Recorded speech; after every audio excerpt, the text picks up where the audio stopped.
Every Night is Game Night, episode 78, Mice and Mystics versus Stuffed Fables. Hey everybody, welcome back to Every Night is Game Night. This is Anthony, once again with Jason. Yo, my peoples, what's up? Alright, and we've brought on a very special guest this week to help us with an important distinction between two games from the same designer, Julius Besser from the One Player Podcast. Welcome. Hello all, nice to meet you, Joe. So, for those of you who listen to both Every Night is Game Night and One Player Podcast, you know that this is something of a victory, getting us both on the same show, Julius and I.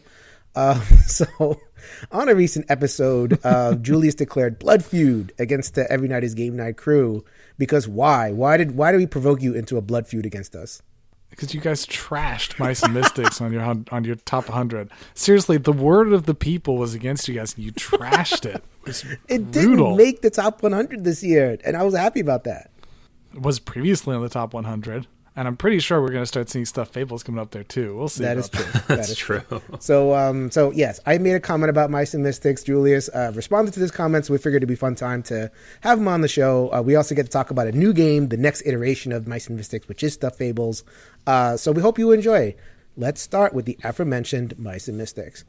Julius, as its champion, I would like to graciously ask you to run through a simple, basic game description of M&amp, and then we'll go from there. M&amp. I'm going to say, just as a side note, while we were discussing this a bunch, every time you ask me about M&amp, I keep going, why do we want to talk about mechs versus minions? All right, so talking about Mice and Mystics. This is a game by Jerry Hawthorne, developed and published by Plaid Hat Games. In Mice and Mystics, you are taking a group of mice adventurers who have been trapped in a dark story where the evil Queen Venestra has taken over the realm. And your job is to travel through the various scenarios, destroy all of her various minions, and make it finally through her and beat her up. This is your basic dungeon exploring game where you're going to go through various different tiles on the board in a number of different scenarios. You're going to be able to roll the dice to collect cheese, roll hits and shields, defend and hit against the various different minions that you'll get to, and get to the end scenario goal of each of the various scenarios. Anthony, you have played Mice and Mystics as well, right, with your kids? Yeah, I love this game.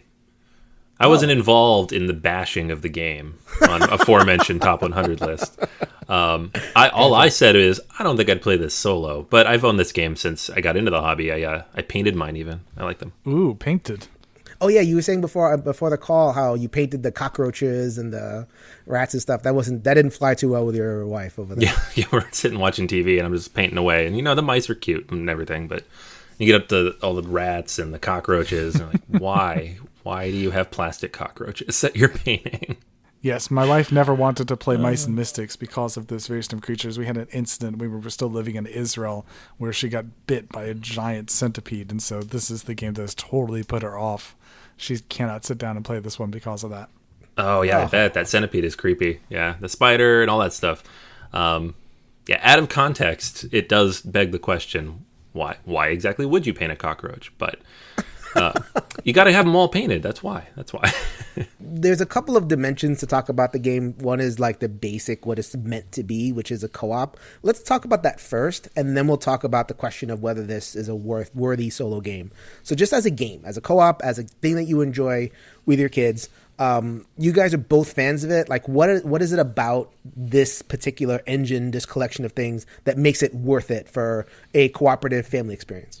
Well, what I would definitely say is the theme and the narrative storyline that comes out of this. This is a game where each scenario is building through a whole story, and in my opinion, it was really well written. The adventure that goes on here, you have the ability to connect with the characters. Throughout the course of it, you have some time to get a bunch of story text out of it. There's a decent-sized book that tells you all about the different characters, Nez, Prince Colin, the Filch, and all of these different people. As they're going through it, you really start to get a sense of narrative, which just involves you a lot more than, say, a Gloomhaven, where not everything is tied up. You're not actually living through the whole story as you play it. And for me, that's what's really brought it as an excellent co-op experience, is the fact that you can just live the story. Yeah, I think that's really important, because a lot of co-ops, it focuses more on the experience, and maybe you build your own story. But in this case, it is like you're playing through a storybook, and it's slightly more interactive than just sitting down and reading, a book to your kids for the 97th time. At the same time, like if you're looking at mechanically, I like playing games with my kids, but as they get older, you just want to move away from all those yellow boxes and find something a little more meat to it. Come on, Busy Town. You love Busy Town. Yeah, I do love Busy Town. Oh my god. They just woke up your kid back there. What, Busy Town? Yeah, I know, right? Like, oh, I want to play a game. But the thing about this game is they get into the story. They like playing as it's very thematic for them, and the mechanics are not so complicated that they can't understand them. Now, there's a little bit of fiddliness. There's a lot of stuff in that book to learn, but that's on me. I have to learn all that and keep track of it. For the kids, it's you're going to roll some dice and do some stuff, and here's the options, and I just remind you what your options are every time. And it's simple. So it's not like trying to teach them a descent or something, when they're 6 years old. Relatively simple. Yeah, exactly. So it's, I think that's what I liked about it. And, with the right game group, kind of the same thing, people who don't want something big and heavy, but still like the idea of the storytelling aspect. I agree with what you guys are saying. It is a really good thematic experience. In fact, I use it in therapy. So I'll run kids through a scenario or two, and I'll kind of make stuff up. So like if I'm teaching about bullying, then I'll have like the rats like slapping around Tilda or something, and then Nez and Colin have to come to rescue her. We learn stories about what to do about bullying and all that kind of thing. Like you can really do that in this game, and it's really fun and cool. But I'm making it up, and I'm house ruling the living daylights out of it. I feel like mechanically, and that's where my thing about this game is as a co-op. Mechanically, I'm not feeling it. Like you roll dice too often. Like I know it's easy, but do you have to roll dice for everything? Do you have to roll dice? You have to roll dice to move, so you get the 2, and you roll dice on top of that, and then you roll the search, and the searches aren't automatic, so you have to roll those, and you roll to attack, and it's just a lot of like you guys don't get dice fatigue after a certain point? No. Yeah. Yeah, not for this particular game. Yeah, I mean, I'm not even a guy, like, I don't love adventure games or dungeon crawls typically, but for this one, I don't know. To me, it's almost kind of like Takedo, where it's just kind of low key and you're doing it for the experience. And if you want to actually be engaged or challenged by a game, play something else. So the idea that I don't get dice fatigue with this one. I think one big reason why, by the way, is because they're beautiful custom dice. It has a unique dice face on each side, nice icons, very bright and vivid. But one reason why I don't see dice fatigue in this one is because the point of the dice here are to remove that strategic element, to take it back away from the person playing it.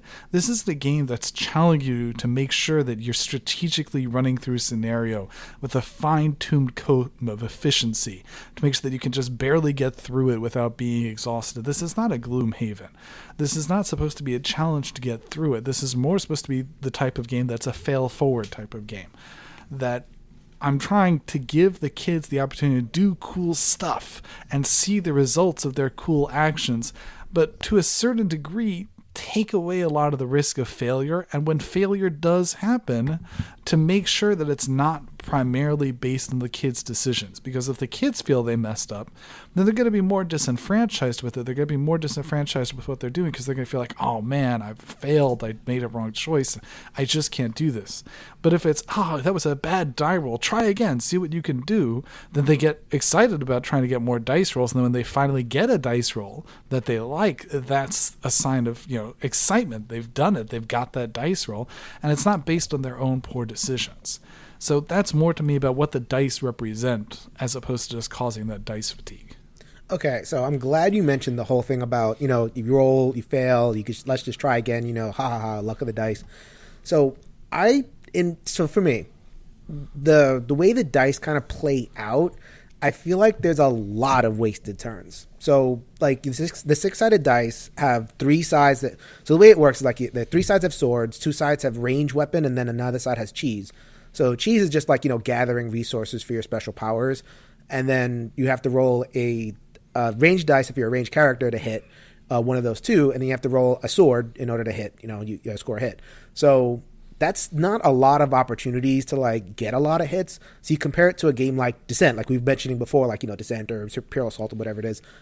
You get a lot of symbols. Like you're rolling the same dice, but you can roll like, you know, 4, 5, 6, 7, 8, depending on how many dice you're rolling. You never get more than 2 or 3 in this game. And because there's 2 shields on the dice, you're rolling the same dice to block, you'll encounter a lot of opportunities where you roll and it gets blocked, or you miss and they don't have to roll. Like it just happens a lot, you know, like that. There's just like this nothing that ends up happening. So you want to do something cool, and or you roll, like you, let's say you want to like, you know, move somewhere and you roll and you miss the roll to move, and then you can't do anything, especially if you're poor Nez who can't use a range weapon.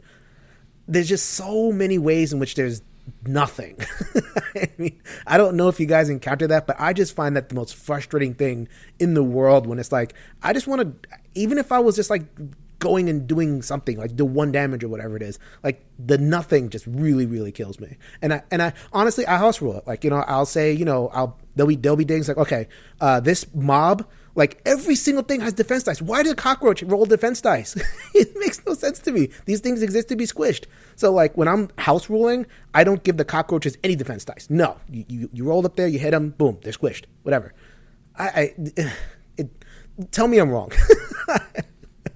Tell me that, you know, I have a different perspective. I mean, I can't tell you you're wrong about your own experience. If that's your experience, then that's your experience. But for me, yeah, I'll grant you that you will have times where combat is hit, block, hit, success. And it takes 2 or 3 times to be able to do that. But if you get dice fatigue, then you get dice fatigue. If you don't, then you don't. I'm not going to disagree with you on the facts of what the statistics of it are and how that turns out. Yeah, that's true. It's just a question of what your threshold is. And I'd say that your threshold appears pretty low. I mean, I'm working with kids, and maybe it's the function that I'm doing. I see them in like 45-minute or hour sessions, and so I have to kind of get through in order to get through a scenario, or even if it's with my kid, you know, or, you know, with a young person, and I just want to kind of get things moving. I just feel like it bogs down when that stuff happens, and I don't like that feeling. I don't like the feeling of like it's bogging down for nothing. Like, I mean, because a cockroach blocked me, like that's not very exciting. Like if it's like the boss blocking me, fine, whatever, or the elite rat or Captain Verst or whatever his name is, fine, great. But cockroaches, or you know. I've never really seen, like, cockroach has only 1 dice, and usually you're going to be coming up against them with 3 or 4 dice. And it's a lot easier to score hits than it is to score blocks. So usually with 3 or 4 dice against 1 die, I don't know what the statistics are off the top of my head, but I think that in 2 or 3 strikes, you're pretty sure you're going to kill a cockroach. You know? Yeah, I don't know. I'm going off on the cockroach. That shouldn't be. But like, I guess my point is being like everything, you know, like the rats roll too and whatever it is. There's too much room for kind of nothing to happen. And it goes to like my thing as a solo, like, you know, my thing about why this game shouldn't be on a top 100 solo list is just that, like, when you're playing solo, now we've changed the game a little bit. You know, now there's a little bit more of that puzzly element to it. And I guess I think I know what you're going to say, like that's the narrative experience. Like I'm just going to go through the narrative experience. That's right. Well, then I don't see consistent failure like that as a result of the dice as part of the narrative experience. In fact, I kind of find that frustrating to the narrative experience, if that makes sense. Well, you're adding an extra requirement to your solo games. You're saying that a solo game has to have a puzzle element for you to succeed at due to your own intelligence. Okay. You've added that. So in Sure. your version of a quality solo game, it has to have that. I don't think that's an objective thing that you can say. That it has to be that or it doesn't count as a solo game. It's very easy to completely fail a scenario through nothing that I've done. Like I guess like, you know, I don't need the Gloomhaven extent of puzzle, but you can literally roll your way into oblivion in this game, and I just don't find that fun as a solo experience. I will grant you, it certainly can be that you are rolling so poorly that you never ever manage to make it past the first enemy. It's certainly possible.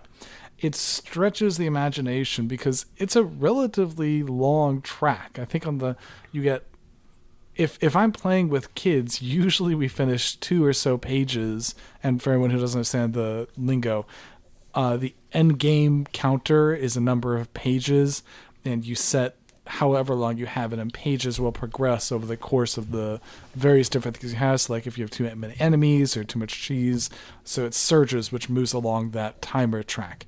So usually I finish with, a good third left on that track before we end, and that's just simply how the dice have come out. It's possible. It's certainly possible, and there's nothing to prevent that in this game. But I just don't think that objectively you can say that because that's a possibility, so that means it's not a solo game. Well, you're right in the middle of us, Anthony. Sorry to drag in this, but so you like it as a co-op, but you're not into it as a solo. So I don't know if you had any thoughts about that. Yeah, but to be fair, I'm more the mechanics guy, so I don't really like any of these adventure dungeon crawly games solo except for Gloomhaven. So I do like them with my children, and I have played them in groups several times. They're fun, like kind of low key entry level type things. But I kind of have a similar experience with any game where you're rolling dice and moving and just hack and slash. I do want a puzzle. I do want a challenge mentally, and obviously the lighter version of that type of game isn't going to have that because the heavier version of that type of game doesn't have that. See, I guess I'm glad you brought those back in because to me, so like I was saying before, Descent has like multiple hits on the die. So even if you're rolling poorly, or like it doesn't even have just multiple hits, but like it has this like surge system, so you can roll little lightning bolts on the dice, and then you can do some sort of alternative thing where it's like, okay, I missed with all my attack, but I get extra movement, so I can reposition and get a better hit next turn. Or in Sword and Sorcery, they're D10s. So the D10 has much more room to kind of do interesting stuff. Yeah, I know this is for kids, you don't want that extra bit of complication, but what that extra bit of complication does is it allows room to kind of program in stuff happening, even if you're not rolling so well.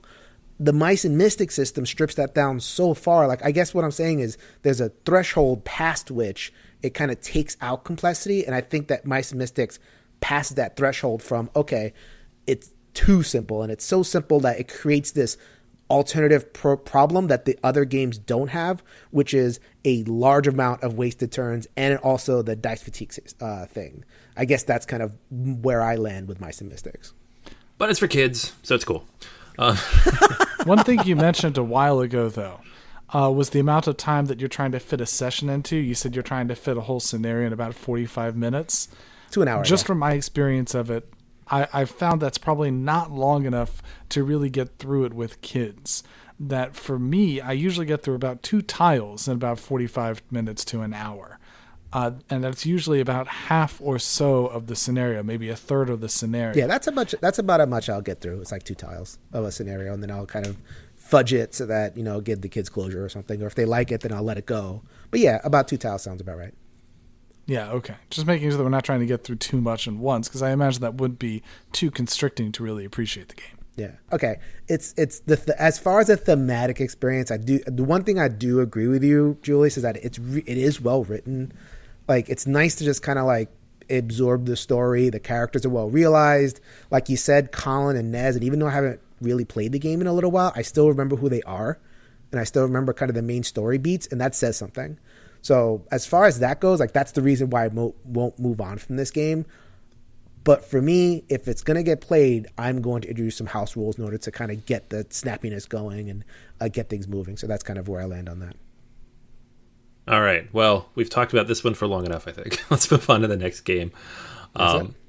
Stuffed Fables. This is the newness, the hotness. And this is the new game from Hawthorne. And it, like Jason said early on, it is the spiritual successor or just straight up successor to Mice and Mystics, because it is similarly a dungeon crawl light for children. But where Mice and Mystics was kind of that introduction to dungeon crawling, not necessarily explicitly for children, it's clearly a family game, but this one thematically and everything through and through is just, it's for kids, right?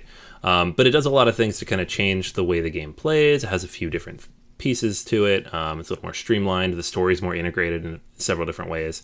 And that makes for some interesting alterations to how it plays. Thematically, you have, I think, 5 or 6 stories in this giant storybook. The map for each of the sections of the story is in the book on the page. So you're going to have the map on the left, the story, as well as kind of the rules that you're running through on the right. And you'll play through that page and then flip it over and play the next page. I really like that just because a story itself might take, a couple hours, but if you break it down, or longer, but if you break it down, especially with the smaller children, like if my 3-year-old's playing with us, she just likes to throw the dice, but if she's playing with us, we can just play 1 page, maybe 2 pages, depending on, how custom that page is. The stuff on the map is kind of cool. You have like the lost icons. So these are like encounters you can have with different characters and different toys that you run across, that kind of interject story into the middle a little bit more than Mice and Mystics did. So you have the story that kind of leads into every scenario, and then there are kind of some branching decision points that happen with the points of interest. But these cards kind of interject a little bit more, and they're cool because when you draw them, it'll have you read a bit, and then they get to make a decision, and then you read what happens based on the decision they made. So kind of a cool way to interact with the story a little bit more. In terms of mechanics, it uses a lot of dice, but it does it in a slightly different way. You have a whole bunch of dice you throw in a bag, and on anybody's turn, they pull 5 of those dice out, and they will use those for actions. The white ones you roll right away. Those are, you get stuffing, which is your health. So you can get more health at the beginning of every round if it gets low enough. Basically, whatever you roll, if it's higher than what you have, you get more. Black dice are for threat, so these are going to accumulate and determine when the minions are going to attack you. And then the rest of them are used for different actions. So you've got dice for moving. Any die can move you, but sometimes it'll be color-coded depending on which one you want to use. You've got... you can encourage others and kind of give them health if they're getting weaker, skill tests, group tasks, attack things. You can search and get new items. A lot of the similar things you saw in Mice and Mystics, but again, they're kind of customized to different particular types of dice. So you have to kind of think out what you're going to use and how you're going to use them. There's also wild dice in there. All the characters kind of have a unique ability too, which is kind of cool. Combat is, again, very basic. You are going to have kind of a target number, and you have to hit that. You can combine multiple dice in your pool if you have the right types of dice, plus whatever modifiers you have, and you're just trying to get to that number that they have. And if you do, yeah, you beat them. If you don't, no, you didn't. With the exception of the boss, where you have to hit them multiple times. There is equipment, of course. There are 4 different slots. You can have 1 for each, and it's always funny little stuff, as you might expect. Like rubber bands and rubber bands, half a scissor, stuff like that. And then there are hearts that you can get for achieving different accomplishments as you go, and these unlock different special abilities for each of the different characters, which is pretty cool. So that's pretty much the gist of it. And I'll just say up front, I like it a lot. I liked Mice and Mystics quite a bit, and I had fun playing with my kids. But this one has really taken it to the next level. Like, we're much more engaged. I'm more engaged as a parent with this game than I was with Mice and Mystics. And I think it's because it interjects the story as you play a little bit more. Julius, you've played like a bunch of the stories, haven't you, at this point? Only 2. You played 2 of them? What do you think? Only 2. About what that is such a broad question. What do I think? Well, I also really enjoy Stuffed Fables. I think that it really has fixed a lot of the things that were an issue with Mice and Mystics. An example of the Mice and Mystics that had an issue was that kids that are playing it, again, for me, really these have to be designed and thought about in terms of their primary audience, kids. So kids that are playing it, when they pull out a bag of dice, they can look at their hand, they can think, oh, here's a bunch of things that I can do. And it starts to restrict their decisions to a limited set of what can I do. With Mice and Mystics, their decisions are very broad. Every time you took a turn, you could sit down, you could take all of the possible actions. And there's nothing really to list out, remind you, which in general just meant that for a kid, it's just rush and punch. Whereas with Stuffed Fables, it's a set of dice in there that they're now interacting with, that they have something to make decisions about and something to remind them of the decisions they can do. The way the story works in Mice and Mystics versus Stuffed Fables. In Stuffed Fables, some of the pages sort of reinterpret the mechanics, and we started to see a little bit of that in Mice and Mystics. But whereas in Mice and Mystics, it sometimes felt a little bit forced, I almost think. Like I'm recalling one specific time where you had to do a gambling game with the rats. And it felt a little bit forced having to rewrite this whole thing in the book. Whereas in Stuffed Fables, it's a brand new page. It's a brand new bit that's going on with a whole different new rule set. And because it's a new page, it sort of has a little bit more leniency about how it can present it. How it can present it as sort of a side adventure with its own set of rules. And they can make that story be even more appealing. In addition, with regards to the story, because again, I think the story is going to be the strongest part of both of these experiences, the story in Stuffed Fables was even more involved and even more deep. Each page has a new thing. There's new encounters that you have on each page that you go off to the side of that very page to see it. There's more text. There's more things going on. And there's a lot more that happens from each individual page when you're doing it. In Mice and Mystics, sometimes getting through a tile was just, oh, there's some enemies and I have to get through this tile to get to the next tile. But in Stuffed Fables, every single page has story elements being developed on it, which was much stronger, I felt. Yeah, I love, like Anthony mentioned, the lost cards. That was awesome. Like they just these little spaces, and they have the word balloon with the 3 dots, the ellipsis.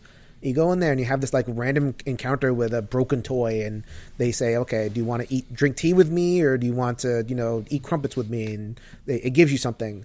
Just that little wrinkle, so you're not just reading a story, you're not just playing a movie, basically. It's stuff that just pops up, and it kind of makes each adventure unique. I thought that was really great. Like, I just think this is such a better implementation of this system. Like, it is just like light years ahead. Like, I'm looking at Mice and Mystics going, okay, what are you still doing here? I thought about those lost cards, by the way, that they were very much an aspect pulled from Dead of Winter. That those were very much the same type of scenario cards you saw in Dead of Winter, that you pull out a card and you have to read options for what it is. They very much just took something that was very successful in Dead of Winter and re-implemented in this designed for children type system. And it was a good place to have implemented it. Yeah, it's really good. And I mean, it keeps the kids engaged in a way. Like, the one thing I will say about Mice and Mystics that I didn't really touch on before is it's because they're long. Like, if you play a full chapter, it's, 2+ hours. And no matter how much fun my son has going in and beating up on rats, he got bored. This keeps it more engaged because you are more interacting with each other rather than me just reminding them what to do. And then at the same time, it's fun because I can tell them, look at the board. Here are the 3 or 4 things you can do. Now draw your dice and figure out how to do the one that you want to do. Like you said, it's that limiting of options really works for children, but it also makes it so it's, being too wide open is not as much fun for them, because then they don't know. If they fail, they're like, oh, I made the wrong decision. But also they also just don't know what to do. Yeah, exactly. And they might stare at the board or just get bored or frustrated. I think this really addresses that in a really interesting way. Occasionally they might draw dice that don't do anything, but, like, hey, 4 white dice. Great. I got some health. But it's pretty rare. Usually you get something good. You always have 1 die set aside. Someone else could come over and help you out. Whatever it is, it's pretty rare that they're not doing something that's helpful for the group. And also because on each page there's things to go do on the page itself. You were just mentioning that you can look at the page and see places to go, whereas in the other one, this tile is very similar to the last tile. It's just more rats. Yeah, like I think the inspiration for Mice and Mystics was a dungeon crawl. I think the inspiration for Stuffed Fables is more on the RPG end of things, where there's combat, but there's also skill checks. So like you roll a red dice, and a red dice could be melee attack, but it could also be a strength check. And when you open that door, then what Julius was saying before about like mixing up the mechanics is like, okay, we're just going to go on a long series of skill checks now, and it's going to be down a roller coaster. It's going to be, through a town, you have to find something. Like that stuff. I mean, just head and shoulders, this game really rocks. I mean, I think the only reason that Mice and Mystics has a role is because of the more classic fantasy theme. I think people might get into that. This one, the theme really turned my wife off. Like, she will not play this game. Like, it's creepy, it's dark, it's like, it's kids, but it's like, you know, kind of that creepy dark, you know, Nightmare Before Christmas type vibe. Only a little, you know, like there's spiders with dolls' heads on them, and I showed my wife. She's like, "Oh no, get this out of here." My wife's not touching that, or my kid's not touching that. You know what's funny about that though is like that's what Fables and you know all those old stories are like. They are kind of dark, and they do have these like kind of insidious, twisted ways of looking at morals. And this doesn't. It has that kind of theme. It's a little darker, but not so bad. Almost like Toy Story bad. You know, like Toy Story 2, or like it's kind of creepy if you're a child, but it's not terrifying. You know, I was worried that my kids would be like, "Oh no, I don't like these things," and you know, they were a little weirded out by the dolls with their hearts cut out. But it's still, at the same time, it's still, they're stuffed. You know, you can see the stitching, you see the stuffing in there. It's a doll head. It's mechanical. It's not real. It's not like a real monster. You know, I'm not putting zombies in front of them or something. And I could totally see that, though. I don't know if my wife's actually seen this game yet up front, so we'll see what she says. So I guess you mentioned before, okay, I'm going to be the wet blanket again and talk about the things I don't like, and you guys can agree or not. You did mention one thing, Anthony, the wasted turns. Like, so I complained about Mice and Mystics that you have a lot of wasted turns.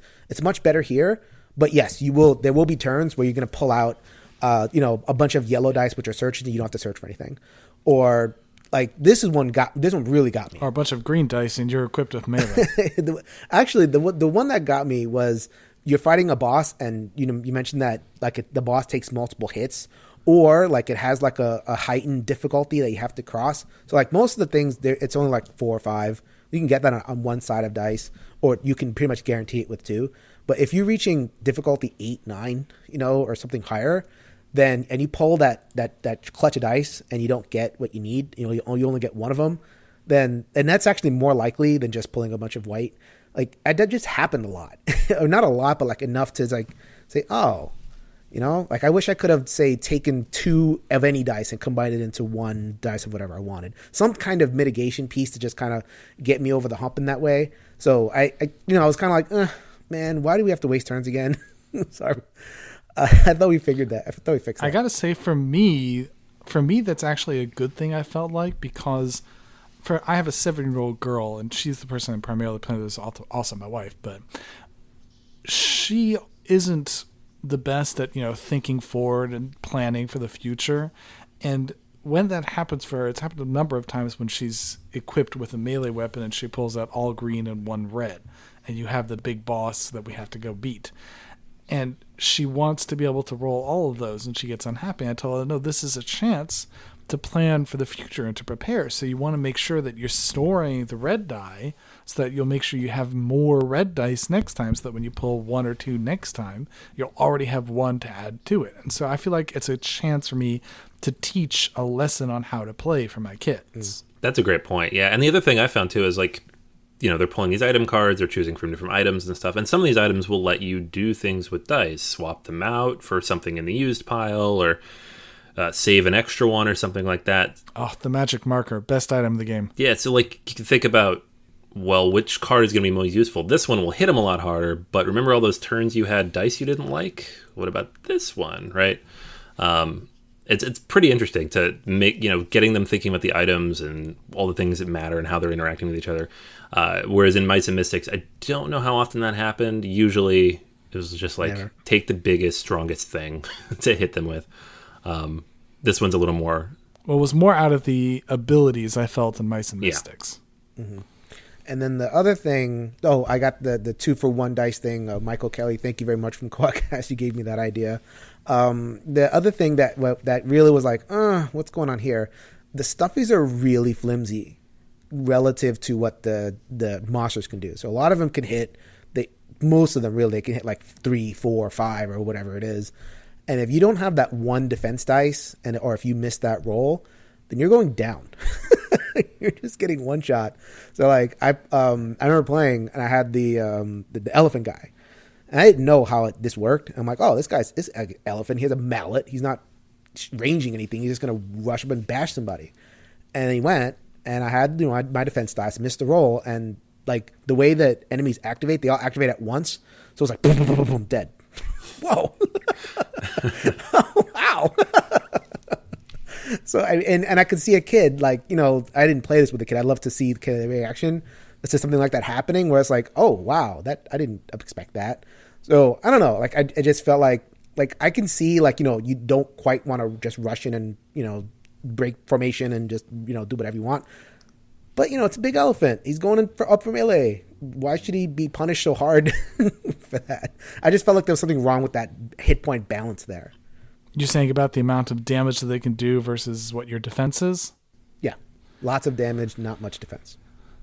I mean, you're also aware that specifically with the elephant character Lumpy, you want to be trying to use blue dice for him because he can re-roll the blue dice for defense. Oh, I had a blue die. It was there. It's just because what happened was because all the enemies activate at once, so you have to really you're rolling a lot, So if you're rushing up and there's 3 of them there, they're gonna attack the closest Stuffy, and it just happens to be the melee guy, because that's what's gonna happen. I don't know. I just felt like the Stuffies are really flimsy. I just you can go through the enemy turn and a Stuffy just down. That's it. I just don't remember. I don't know that happens in similar games. I mean, I hear what you're saying. It hasn't actually happened to me where all the Stuffies go down. When my daughter's been hit and doesn't have any way to block, often, frankly, because she's poorly planned and has decided, no, I need to do more stuff on my turn and not keep a defense die. But when she gets hit and she doesn't, and she gets knocked out, she gets collapsed. So then her immediate response is, Mommy, save me, Mommy, save me. And it adds more interaction between the players because now she's directly able to make an appeal and directly able to interact with the other players. Whereas if there weren't that risk, if there weren't that threat, if there weren't that playing off the other characters, she'd be off playing her own game and she wouldn't need to, sort of ever talk to or be concerned about the other players. So pluses and minuses.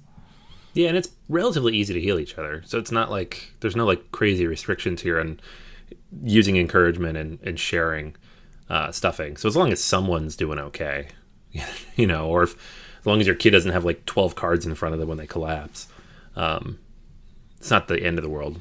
I haven't experienced a wipe yet either. Mm-hmm. Yeah, I haven't experienced a total party kill, but it if a Stuffy gets collapsed, and that's all they can do is you saying before, it creates a spot for interaction. Well, that's the only interaction that's possible at that point is to ask for help. So I guess like you were saying before, pluses and minuses. One also thing you said about cards, you only lose bad cards when you get collapsed. You don't lose items. Oh, the negative status effects that you were talking about? Yeah. You just said if you can have 12 cards in front of you, it's only the bad status cards that you lose. So it's designed to be hard to do a total party kill because to a certain degree, getting collapsed sort of refreshes you. Okay, so that is our take on Mice and Mystics and Stuffed Fables. So just to kind of wrap it up, 2 out of 3 of us say that Mice and Mystics really works as a co-op, and the third of us with a giant asterisk. But Stuffed Fables, I think all 3 of us are on the same page. Though I had some kind of niggles with it, I think we're all on the same page and saying this is a really good game. And if you're going to consider this, even as a solo, I play this game solo and it's actually kind of cool. I wouldn't mind it showing up on the top 100 list because I just feel like there's more there. He wouldn't mind it, he says. Yeah. He'll allow it, you guys. It's fine. It's not going to be in my top 20, I'll tell you that. I mean, you guys are free to vote for it on your top 20s. Oh, man. Yeah, no, I agree. Stuffed Fables is fantastic. It's just so flippin' charming, right? And it's, if I'm asked, you want to play this game with your kid for 2 hours, or do you want to read them the same Dr. Seuss books over and over again? I'm almost afraid of when we get through all of it and, we'll need expansion content. That's not really a problem we hit with Mice and Mystics in a short period of time, but I can see that happening here. What do you guys think about playing with non-adults? Or with non-children, rather, just with adults? Do you think the theme or any aspect of the mechanics detracts from that?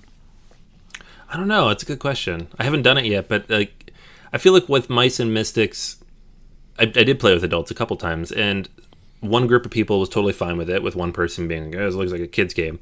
And the other group didn't really get into it because they just decided it was a kid's game from the start. With Stuffed Fables, I don't even know. You just look at the box, it's clearly more kid-oriented. So you definitely would have to have their trust in advance. I think it's fine though. Like mechanically speaking, it's not so vapid. There's not so little there that you couldn't enjoy it with a group of people, especially if you're just sitting around talking. But I don't know if I would bring it out for a group or not. It's a good question. Yeah, it definitely have to be for like the quote unquote young at heart crowd. It couldn't just be like, my usual game group. They'd guaranteed be one person that'd be kind of bored with it. But if I can get a crowd behind it, like they're quote unquote young at heart, they're into the narrative and role playing and making funny voices. You're role playing Lumpy and you're role playing, all the different other characters. The names are escaping me right now. I could see that. Lumpy, Stitch, Theodora. I could Floppy. Anyway, go on. I knew you'd be all over that. There's still that one. There's still a couple of those things. The flimsiness is still a thing. That all the things that I was saying before. I just feel like it still falls short of like my platonic ideal of a young at heart game. I do know people are going to wonder, is this good with adults? I could not give a wholehearted recommendation for that because of the issues I pointed out, but it's definitely closer, if that makes sense. All right, so that is our coverage of Stuffed Fables and Mice and Mystics. We hope you enjoyed it, and thank you so much, Julius. We may have made the blood feud worse with our disagreements, but anyway, it was still fun to have you on the show. You are welcome back anytime, sir. Always a pleasure. All right, so thank you again, Julius, for coming on. That is everything for this week, guys. Make sure you head on over to everynightisgamenight.com as well as ENGN_ podcast on Twitter and join us in the conversation. Let us know who you think is right about Mice and Mystics. Just reminding everybody it was 2 against 1 here today. But for this week, that's going to go ahead and be everything. So go ahead and grab a solo game off the shelf and let's make every night game night. Later, everybody.